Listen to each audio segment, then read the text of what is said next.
This is WP Water Cooler, and this is episode number 315.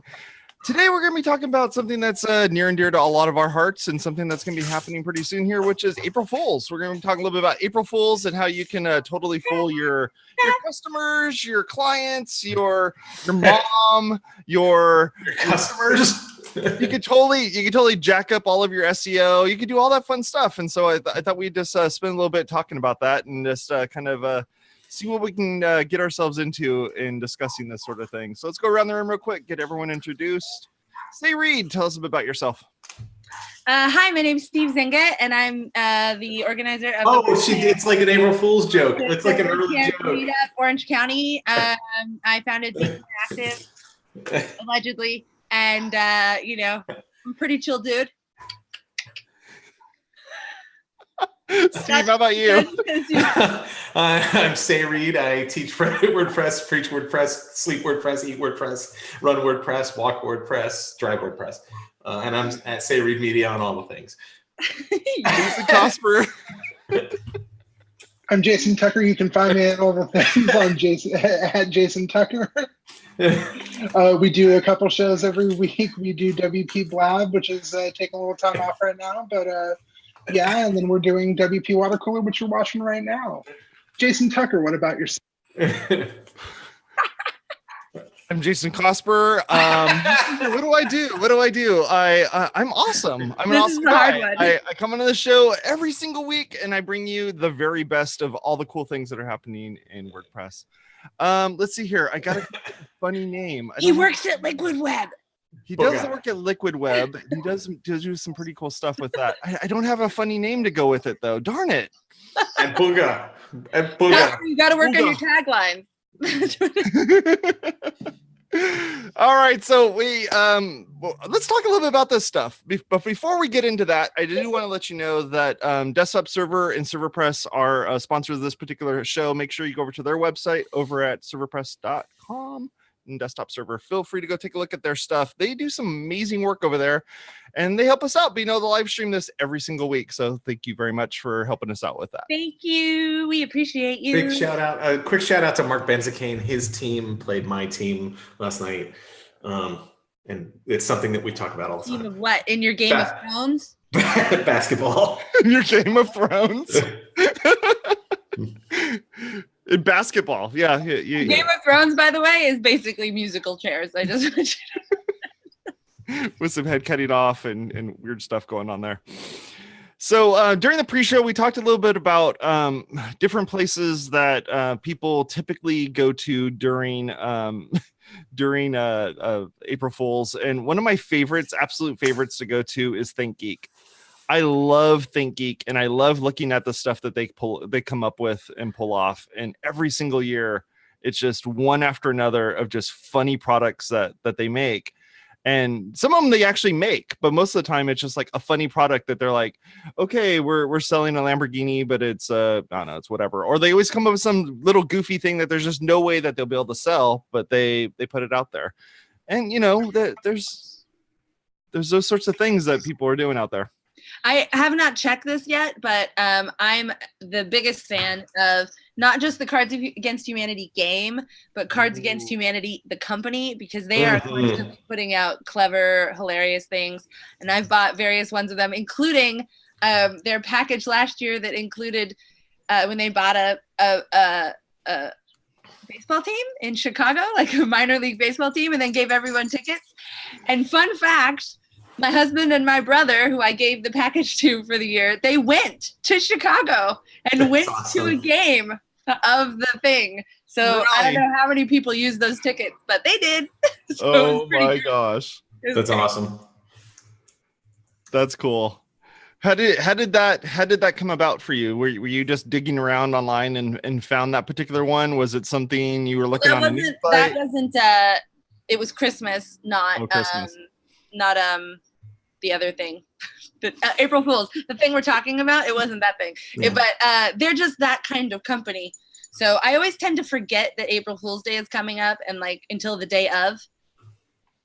But I'm gonna check it out this year. So I'll tell you what not to do. Don't be like Elon Musk. I think he tweeted last year on April Fool's Day that Tesla was bankrupt, right? And it affected their stock price, like their stock dipped a little bit. Didn't he get in trouble with the SEC for that? A little bit, yeah. So don't do that. I think actually don't be like Elon Musk is probably a great rule of thumb, just in general. Could have just stopped there, yeah, probably. Yeah. He smoked pot for the second time, and then he goes and says that, right? Is that what happened there? Look, don't blame. I don't think. Okay, that's not fair. It's unfair to the plan. I'm guessing that wasn't the second time he smoked pot. It just was the second time he smoked pot publicly. Oh my goodness. So this year, did you guys read, I'm sure Microsoft has pledged to not participate in any of the tech April Fool's Day shenanigans. They said they're not doing it anymore because Microsoft is always known for being the super fun company. Oh, yeah, absolutely. It's like, oh, that was shocking, Microsoft. You came out and said we're not going to have fun anymore. Too bad. April Fools. That's awesome. Interestingly, if I recall correctly, a little product from Google called Gmail was launched on April Fool's Day. And they still have us all pretending we're all fooled. It's still a joke. It's data mining. It's actually a service. You read that, right? Everyone the over-under is like, what product will they cancel this April Fool's Day? And then it'll turn out to not be, because that's just what Google does. That's really more of their everyday operation. Right. I'm tired of getting teased by Google. I was really into Inbox, and I'm kind of pissed off about it. I got to tell you.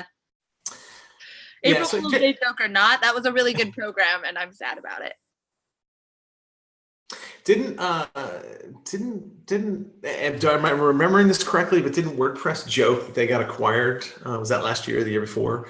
There was a joke. I couldn't find it, but maybe it wasn't WordPress, but there was a joke like that. Again, don't joke with things like that on April Fool's Day. Those can have adverse effects. Yeah, because people don't know. They don't remember. It's the day. Not everyone takes it seriously, and so I think it's actually pretty dangerous when Google started really doing that. We're in this weird culture, this hoax culture now, which, it's like no one really knows what's real anyway. And the real things are fake things and the fake things are real things. And it's like, do we really need as a whole, do we need the biggest global company in the world, pranking us? Is that what we need right now as a country, as a society? I don't know. Actually, I just remembered a few years ago on April Fool's Day, if you use WordPress.com or the Jetpack stats package, they showed a small traffic spike for every site on April Fool's Day. That's really what? Yeah. Did that really happen? Because that's not a very nice prank. They're like, fake traffic spike. Yeah. Psych. Wow. Okay. That's mean-spirited. Steve, what's the best April Fool's Day prank you've ever done? I've got a good one. So 2 years in a row, I pulled pranks on both of my business partners. So many of you know Jeff Turner from the industry, right? So Jeff Turner and I had another business called Real Estate Shows, and we had another business partner named Bill.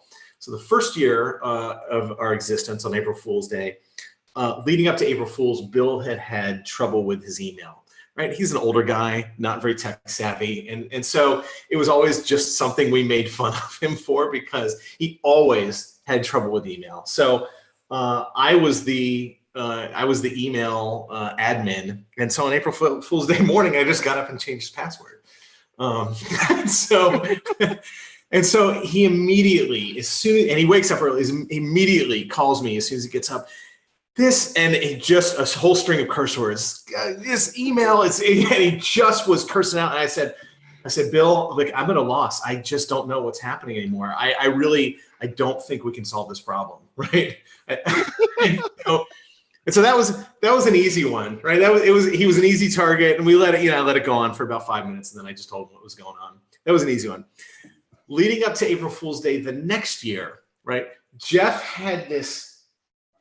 He had this idea in his head that we were going to get hacked, that the site was going to get hacked. And I think he had gotten as a joke, or he was just concerned no. anyway. No, he was just concerned about hacking. He was concerned about security, right? And so I think we had gotten an email threatening to hack us, or somebody. I don't remember exactly what led up to it. So, I decided a kidnapper's letter, like I'm going to hack you, like. I don't, again, there was some sort of incident that led up to this. So I decided on April Fool's Day, I was going to hack our site, right?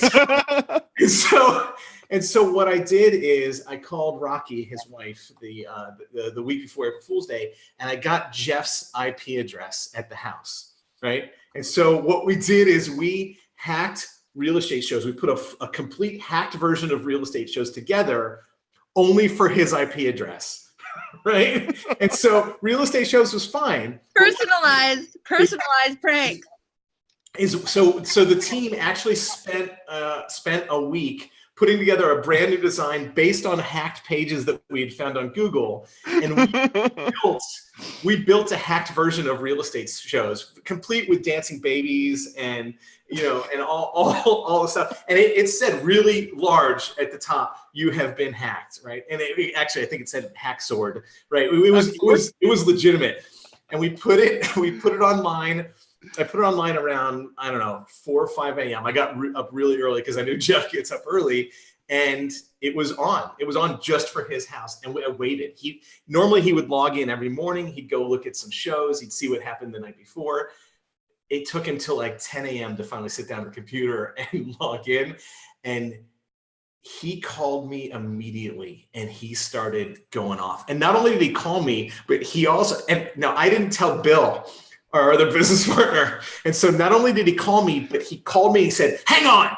And he conferenced in Bill. Oh no. He starts going off on me. I mean, he was yelling at me so loud because what I had done up to the point, he kept talking about security, and I kept blowing him off. I'd go, "Hey, security's no big deal." He was literally he was livid. He was going off on me for a good 5 minutes until I finally said, "You know what, Jeff, I think I know the problem. April Fools."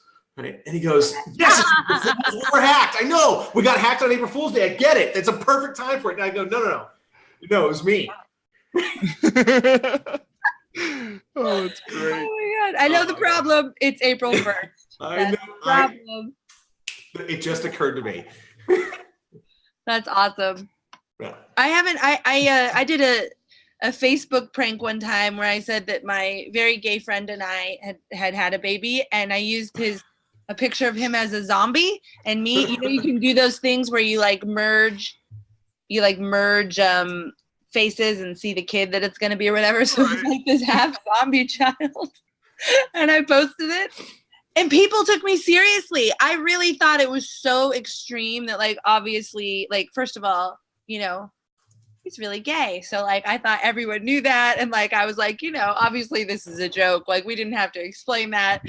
But no, people were serious. They were emailing me, and they were like, "Wow, we didn't know. It's amazing." And I was like, "Oh my gosh. No, come on. This one's a gimme."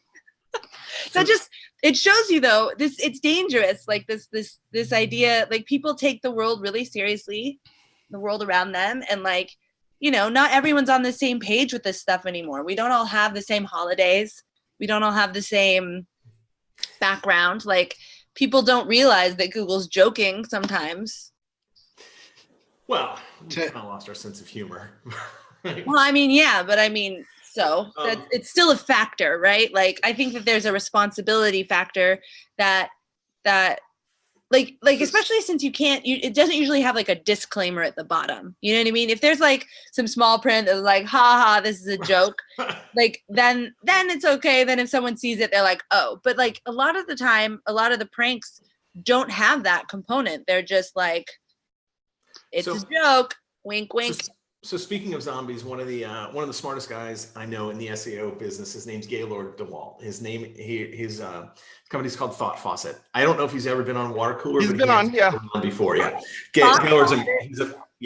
Gaylord's amazing, right? And so I've had past employees, and I won't name names, but I've had past employees who would rate each of our offices. So if we were looking at an office, right? So we moved probably maybe 3 times, maybe 4 times over our 25 years, right? But when we get a new office, they would actually go into the office and the offices we were looking at and rate the office based on escapability in a zombie apocalypse. Okay. Right. And so does it have a front door and a back door, right? Is there there's a hatch in the roof, right? How can I get out? If it's got one door, that's a very low rating. You've got one exit, right? And so that's actually not a bad thing to look at, zombie apocalypse or not. Like. Totally, right? And so, this became a running joke, but these people were pretty serious about the zombie apocalypse. So Gaylord created a site. It's no longer online anymore, but he actually created a site at the time called zombiescore.com. And he was rating real estate based on escapability in case of a zombie apocalypse. And I thought that was genius. I think that's pretty genius. Yeah. That is, and he should have totally hooked up with your other company, and you could have had zombie real estate shows or whatever, Zombie shows. Right. Well, our very own WP Watercooler actually did an episode where we pretended that we were that we were actually young Jason. that we were pretending that we were going to be a Drupal podcast, and that was super fun. I don't know if you guys remember this or not. Of course it was the Drupal amazing day, and also you look so young. I do look so young. I know, look at that. But what was great about? Did you say?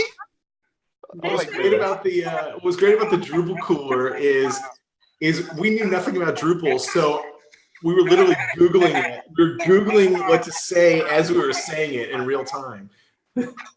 That was insane. That was an insane day. That was a good prank, though. Look at that. This is tripping me out. This is like a trip down memory lane. That was episode number 28.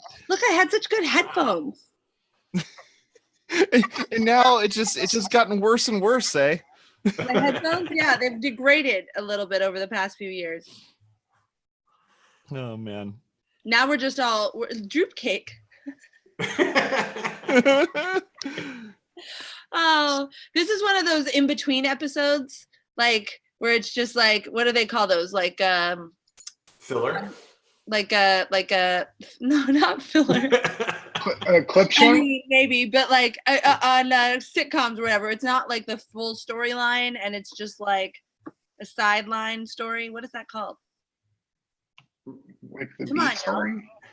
Yeah, it's. I get what you're saying, but I don't know what the words are. I've never worked in the industry, so like on the X-Files when they'd come back to the running storyline all the time, but then they'd go away to do separate storylines. Is that what you're talking about?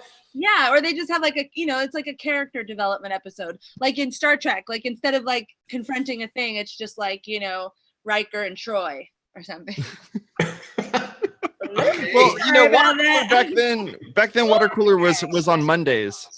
And so Mondays, I mean, Mondays has most of the most of the holidays fall on a Monday. So it ends up working out it worked out pretty good for us because we celebrated a whole bunch of different days, different holidays because of it being on Monday.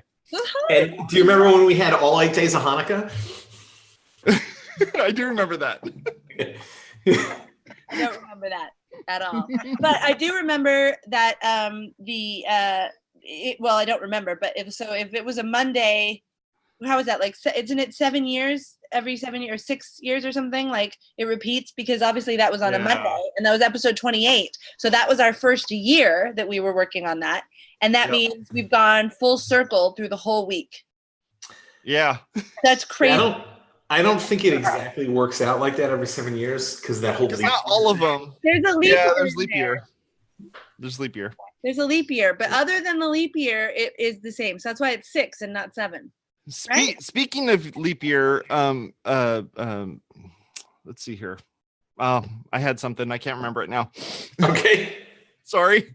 Do you want to schedule February 29th episode? Dave Jesh's birthday is on leap year. Oh, February 29th? Yeah. That's right. And I remember we celebrated his birthday, if I remember right, on one of those episodes as well. An actual birthday. Yeah. Oscar, you're muted if you were trying to say something. I was gonna say to Yeah, say meet yourselves. yeah, so I was going to say that to get back to the spirit of April Fool's Day, if we want to talk about backfiring pranks, to come back in on ThinkGeek, they might still sell this device. It is a small board that has magnets on it, and effectively plug a battery in, and it makes that mosquito noise that only quote unquote like millennials, like people under a certain age, can hear. So it just every random bit of time, it just makes this kind of like low, like whine. Is that the one that you like hide up in a thing? Yeah. So basically, what I did, I was like, I'm being clever. I go and I duck down to hide it under someone's desk because the little IKEA desk crossbar. I go to hide it under the youngest person in the office desk to just play a prank on them. And what I did not realize is that the structural integrity of my jeans was not up to par. And I split out the ass of my pants. Now, mind you, I showed up to work early to pull this prank before anyone else got there, and I did not have time to run home. I had taken the subway into work that morning, so I did not have time to run home and change into a new pair of jeans. I basically had to dive into the swag closet, tuck a t-shirt in the front and back of my jeans, like a loincloth, and then proceed to work the rest of the day that way. So the joke was true. Joke's on you.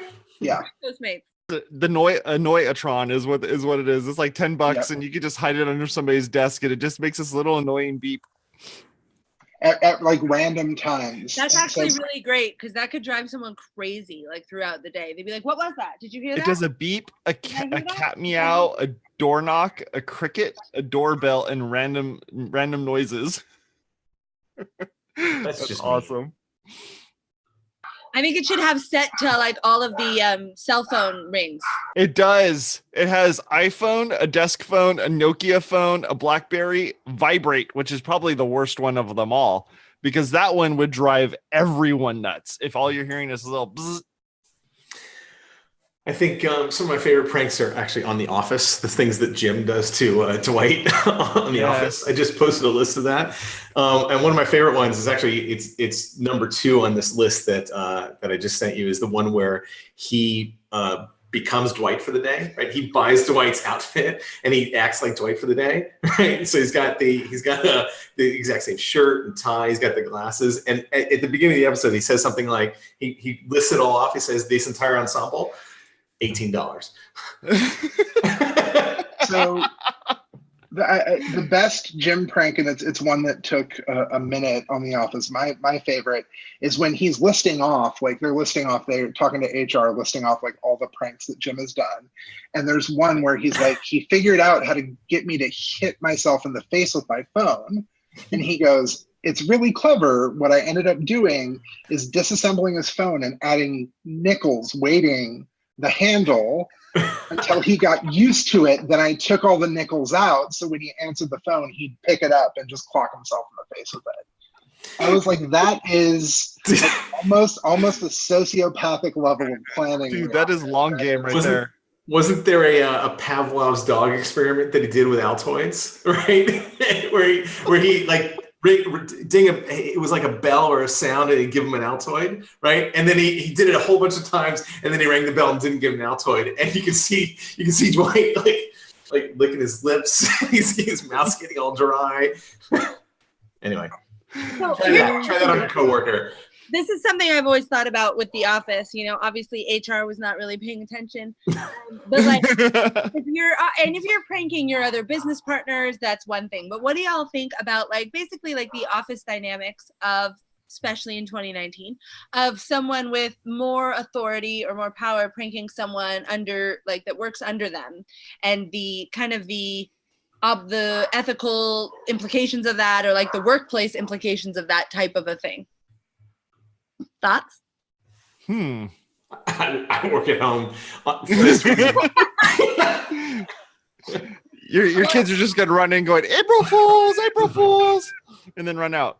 Well, right, because like you're pranking in your stories, you're pranking, you know, your peers, right? Your colleagues, your business partners. So I mean, I think that's also part of what irks me a little bit. Like I enjoy the lightness with which Google approaches this stuff, but they have a lot of power, they have a lot of authority, and you know, it's almost like there's a fine line between the abuse of that and the you know, the funness of that. And I don't know, maybe this year everyone should just like not do anything. It's a very sensitive year. They've been saying that every year. And I think you have to choose your targets wisely. Right? Yeah, I mean, I think that's a really good point. And that's why I'm saying, like, you know, pranking your entire company, you know, or whatever, but pranking individual people could have some ramifications, especially in smaller companies. Don't prank the weird antisocial guy that's off in the corner that's always kind of creepy, right? Like, don't go for that guy. Unless you've got like a really good prank.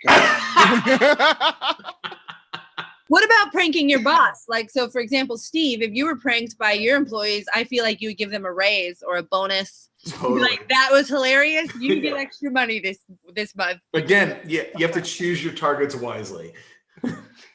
Right. So, but what about you work at a church, Jason? Yeah. It's not really a big like holiday in that culture. No, I don't see that happening. Yeah, I mean, I could definitely put a little buzzer noise thing in somebody's desk drawer and have it just keep rip your off all day long. I could do that. That would totally work. And I definitely have some targets that I could definitely, make that happen with. But other than that, yeah, I don't see much of that sort of thing. If anything, it's more of a camaraderie kind of like, you know, somebody's leaving the company and we do something cool for them or whatever. Here's one not to do to your spouse. And I'm going to tell you what my dad did one year, right? And so growing up, this is when I was a teenager, there was a dead rat in the pool, right? And so my stepmother noticed it. A real one? Yes, it was a live dead rat in the pool, and asked my dad, "Can you get rid of the rat?" So a live dead rat?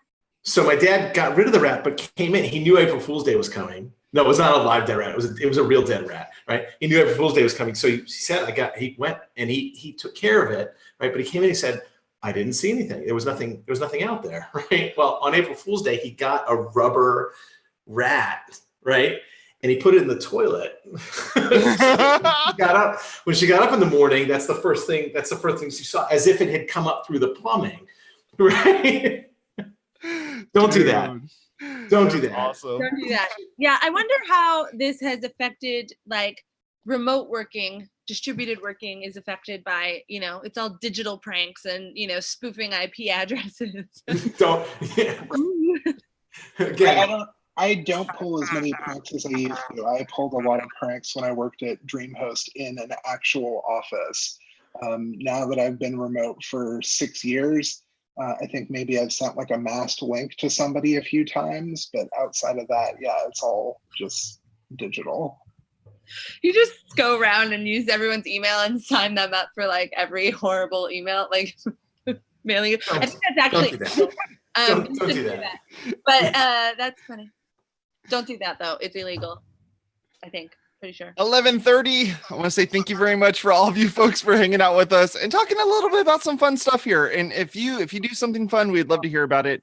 Feel free to hit us up on Twitter or something like that. We'd be more than happy to kind of listen to those and check them out and even add them into our show notes if you like. So people thank me if you want. Here's my takeaways. Don't choose your targets wisely and don't rip your jeans. Definitely. Talk to y'all later. You have a good one. Bye.